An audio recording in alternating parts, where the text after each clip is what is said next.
나 계속 이렇게 살 수는 없겠다. 이런 생각이 들어서 제가 살려고 그때부터 알바 채용을 시작했어요. 안녕하세요. 원더입니다. 지난 영상에서 자동화를 어떻게 했는지 많은 분들이 궁금해 하셔서 카메라를 켰어요. 저는 지금 구매대행 2년 차에 접어들었고, 처음부터 이 일을 자동화로 시작한 건 아니에요. 과거에는 지금 여러분처럼 저도 하나부터 열까지 전부 제 손을 거쳐서 매출을 만들었고, 그때는 하루에 먹고 자는 시간 한 6, 7시간 정도? 그 시간을 제외하고는 전부 일에만 매달려 있었어요. 그렇게 한 6개월 정도를 혼자 하다 보니 손목은 부러질 것 같고 눈은 빠질 것 같고 집은 개판이지, 애는 관리 안 되지. 정말 제가 죽을 것 같더라고요. 그때 내가 사는 이유가 뭐지? 나 계속 이렇게 살 수는 없겠다. 이런 생각이 들어서 제가 살려고 그때부터 알바 채용을 시작했어요. 자동화에 대한 부분은 굉장히 디테일해서 오늘은 초보자분들도 따라할 수 있는 기본적인 영역에 대한 알바 채용에 대해 얘기해 드릴게요. 먼저 제가 처음 채용한 알바는 업로드 알바예요. 반자동 방식의 구매대행 업무 중에서 업로드가 가장 난이도가 낮은 영역이거든요.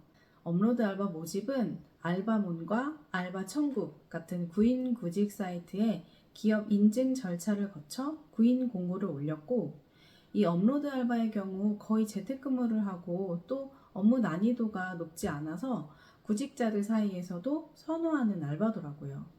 그래서인지 공고를 올리면 지원자가 정말 많아요. 거의 작업 한 건당 얼마 이런 식으로 건당 알바비가 책정되고, 구직자들 사이에서 인기 있는 알바다 보니 과거보다도 급여가 많이 낮아졌어요.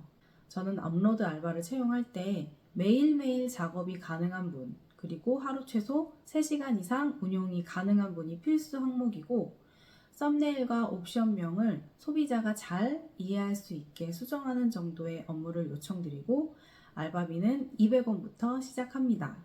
초반에는 작업 수량을 좀 적게 드리고 작업분에 대한 피드백을 매일 드려요. 시간이 지나서 어느 정도 내 마음에 들게 일을 한다 싶으면 그때부터 수량을 늘리고 일주일에 2~3번 정도 무작위로 작업분을 확인해서 성실하게 일을 하고 있는지를 체크합니다. 그리고 제가 알바들 작업분을 계속 확인하고 있다는 것을 그들도 알게끔 뉘앙스를 풍겨줘요. 왜냐하면 재택근무 특성상 시간이 지날수록 업무의 집중도가 떨어지기 때문에 중간중간 업무 매뉴얼을 상기시켜주는 것이 중요하거든요. 업로드 알바의 경우 하루 100개의 업무를 주말 제외, 평일 기준으로 작업했을 시 월 40만 원 정도의 비용이 나갑니다. 그렇게 채용된 업로드 인력이 안정화되면 그 다음은 소싱을 대신해 줄 수 있는 소싱 알바를 고용합니다. 일단 이 말을 들으면 초보자분들은 굉장히 당황을 하세요. 아니, 소싱이 가장 중요하다고 했는데 그 중요한 일을 남에게 어떻게 맡기나요? 이렇게 생각하시거든요. 여러분의 마음을 너무도 잘 아는 게, 저도 처음 소싱 알바를 채용해야겠다고 생각했을 때 정말 많은 고민을 했는데, 일단 나부터 살고 보자 해서 채용을 했고, 결과적으로는 내가 소싱하는 것과 그렇게 큰 차이는 없는 것 같습니다. 저는 소싱 알바를 채용하면 처음 일주일 정도 대면 교육으로 확실하게 교육을 시킵니다. 소싱할 대상을 어떻게 찾는지, 얼마짜리를 소싱하는지, 또 소싱을 하면 안 되는 물건은 무엇인지, 특히 소싱하면 안 되는 물건에 대한 교육을 철저하게 시킵니다. 그리고 여기서 중요해요. 소싱 알바가 고른 물건의 배송비는 무조건 제가 측정합니다. 아무리 알바에게 소싱에 대한 가이드라인을 확실하게 제시하고 교육시켰더라도 사람인지라 누구든 실수를 할 수 있는 거고, 배송비 부분은 오랜 기간의 경험치로 알게 되는 영역이라 단기간 교육으로 마스터하기가 어렵거든요. 그리고 소싱 알바를 10명 이상 겪어본 바로 배송비를 제외한 다른 영역은 글짓기나 복사 붙여넣기만 잘해도 충분한 영역인데, 상품의 적정 배송비를 측정하는 일은 스트레스를 받는 일이에요. 이 소싱 알바 일을 하려는 사람들은 퇴근 후 혹은 아이 유치원 보내고 나서 짬짬이 남는 시간에 재택근무로 소일거리를 하려는 사람인데 스트레스를 받는 일을 주게 되면 오래 버티질 못해요. 그래서 알바들도 스트레스 받지 않고 나도 안전하게 소싱 리스트를 작성하기 위해 배송비를 제외한 나머지 부분의 작업만 부탁드립니다. 소싱 알바도 업로드 알바처럼 건당 금액으로 계약하고 200원부터 시작해요. 일 100개의 업무를 주말 제외 평일 기준으로 작업했을 시 월 40만 원 정도의 비용이 나갑니다. 소싱 알바를 채용할 때 조심해야 하는 것. 소싱 알바 경험이 있는 분들 중에 일부 자기가 소싱 리스트를 갖고 있는 경우가 있거든요. 근데 그걸 갖고 이곳저곳 계약해서 같은 리스트를 뿌리는 분들이 계세요. 그렇게 되면 내 마켓에 등록된 물건이 다른 마켓에서도 똑같이 등록이 되기 때문에 두 곳 모두 노출도 점수가 깎여서 상품의 경쟁력이 없게 됩니다. 보통 특별한 교육 없이 경력자라는 이유로 채용하는 분들 중에서 이런 사람들이 종종 있는데요. 이런 경우 내 사업에 도움은 하나도 안 되고 돈만 날리게 되는 케이스이니 주의하셔야 돼요. 자, 그럼 어떻게 해야 될까요? 먼저 철저한 계약서 작성. 저는 알바를 고용할 때 계약서를 꼭 작성합니다. 그리고 하루 작업 최소 수량, 작업 마감 시간, 작업 내용에 대한 부분도 계약서에 꼼꼼히 작성을 해요. 또 매번 엑셀 시트를 주고받는 것이 아니라 알바가 작업 시작부터 끝까지 모든 작업 내용을 제가 실시간으로 확인할 수 있는 구글 시트를 만들어서 공유합니다. 시간 절약과 동시에 어떤 상품을 소싱하는지를 제가 다 확인할 수 있다는 장점이 있죠.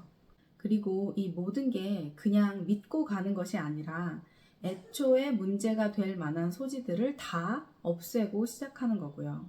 구매 대행을 시작하신 분들 대부분이 사람을 채용하는 일도 처음 하는 일일 텐데요.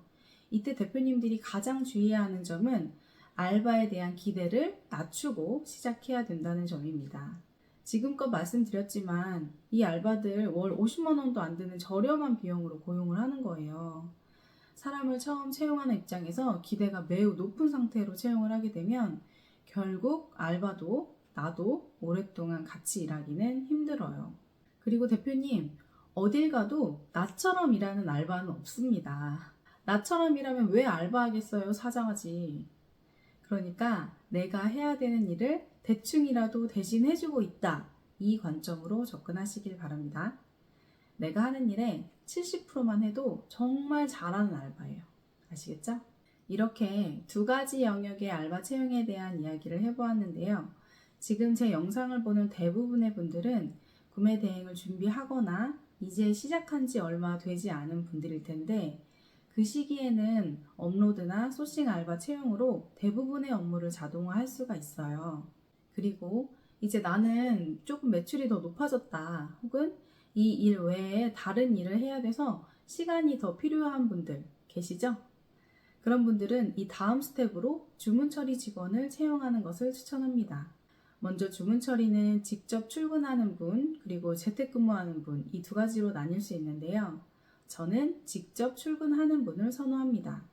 왜냐하면 주문 처리를 하기 위해서는 다양한 플랫폼에 제 아이디와 비밀번호, 심지어는 카드 번호까지 필요한데 출근을 하게 되면 이런 부분에서 만약의 사고를 방지할 수 있거든요.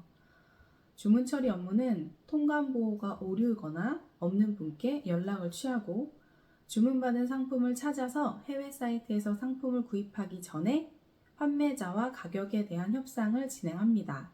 왜 우리 엄마들 시장 가면 물건값 좀 깎아달라고 하잖아요. 이런 식으로 중국은 물건을 구입할 때 가격을 협상하는 것이 일반적이라고 해요.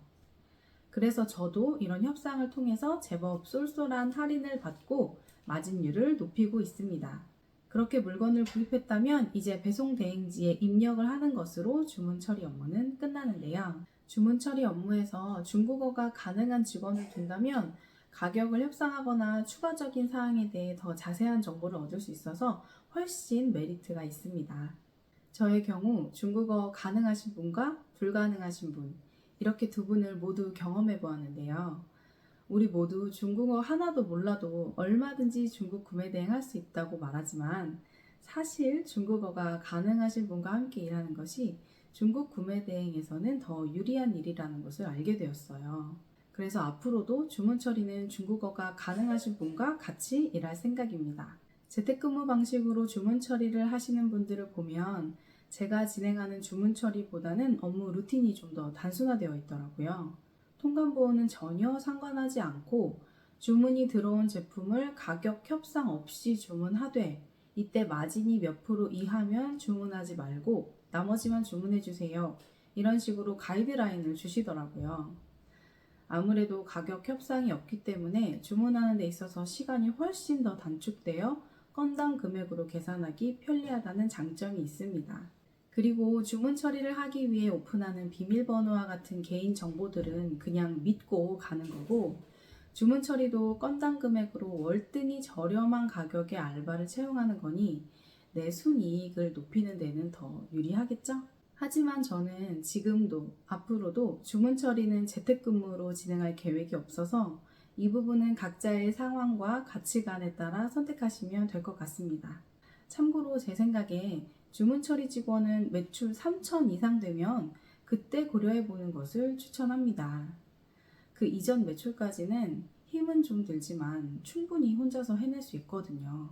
오늘 영상에서는 CS나 마케팅과 같은 부분은 제가 말씀드리지 않았는데 이 부분은 나중에 매출이 훨씬 더 증가하면 그때 생각해도 늦지 않으니까 업무 자동화를 고민하시는 분들은 오늘 말씀드린 이 세 가지만 참고하셔도 충분할 것 같습니다. 이 일을 오래 하기 위해선 모든 일을 나 혼자 다 해낼 수는 없어요. 매출이 상승함에 따라 적정한 인력을 고용하는 것만으로도 내 시간적 부담을 줄이고 업무의 만족도를 높일 수 있다고 생각합니다. 그럼 여러분들도 좋은 결과 있기를 바라며 오늘도 제 얘기 들어주셔서 감사합니다. 다음엔 좀 더 도움이 되는 정보로 찾아뵐게요. 좋은 하루 되세요. 안녕.